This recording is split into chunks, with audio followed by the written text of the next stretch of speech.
Good morning. അപ്പോൾ രാവിലെ തന്നെ എണീറ്റു. അപ്പം രാവിലെ എണീറ്റിട്ട് പല്ലൊക്കെ തേച്ചു, കുറച്ച് ഈന്തപ്പഴം തിന്നു. അപ്പോൾ രാവിലെ ചപ്പാത്തിയും മീൻ പൊള്ളിച്ചതുമാണ്. അപ്പോൾ ഇന്നും ഉമ്മച്ചി ഉച്ചക്കത്തേക്ക് വേണ്ടി മീൻ പൊള്ളിച്ചതാണ് ഉണ്ടാക്കുന്നത്. അതിന് വേണ്ടി മീനൊക്കെ വൃത്തിയാക്കി ക്ലീനാക്കി അതിൻ്റെ മസാലയൊക്കെ ഉണ്ടാക്കി.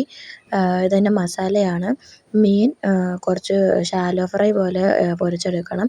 അതൊക്കെ ചെയ്തു. അങ്ങനെ മീൻ പൊള്ളിച്ചത് റെഡി ആയിക്കൊണ്ടിരിക്കുകയാണ്. അപ്പോൾ ഉച്ചയ്ക്ക് ഞാൻ നെയ്ച്ചോറും മീൻ പൊള്ളിച്ചതും കഴിച്ചു.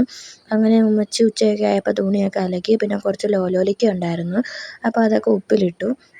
പിന്നെ കുറച്ച് അൺബോക്സിങ് ചെയ്യാൻ വേണ്ടി കുറച്ച് കൊറിയർ ഉണ്ടായിരുന്നു, അതൊക്കെ ചെയ്തു. ഒന്ന് ബോഡി വാഷ് ആയിരുന്നു, 2 ബോഡി വാഷും അതിൻ്റെ കൂടെ ഒരു സ്ക്രബും പിന്നെ ഒരു സോപ്പും ഉണ്ടായിരുന്നു. അപ്പോൾ ഇത് ഞാൻ ഫ്ലിപ്കാർട്ടിൽ നിന്ന് ഓർഡർ ചെയ്തതാണ്. യൂസ് ചെയ്തിട്ടില്ല. യൂസ് ചെയ്തതിൻ്റെ ഇതിൻ്റെ റിസൾട്ട് പറയുന്നതാണ്. ഏതായാലും ആ പ്രൈസിന് ഇത് അഫോർഡബിളാണ്. അപ്പോൾ ഞാൻ ഇതും കൂടെ ഷെയർ ചെയ്തെടുക്കാൻ വേണ്ടിയിട്ടാണ്. അവൾ പഠിക്കാൻ വേണ്ടി പോവുകയാണ്. അപ്പോൾ ഒരെണ്ണം ഞാൻ എടുക്കും, ഒരെണ്ണം അവളെടുക്കും. ഏതായാലും ആ വിലയ്ക്ക് ഇത് അഫോർഡബിളാണ്.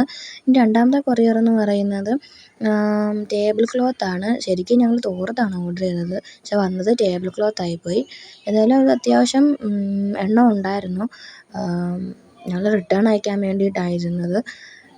നല്ല വലിപ്പം ഉണ്ടെന്ന്, നല്ല മെറ്റീരിയലായിരുന്നു. ഞങ്ങളത് റിട്ടേൺ അയച്ചു.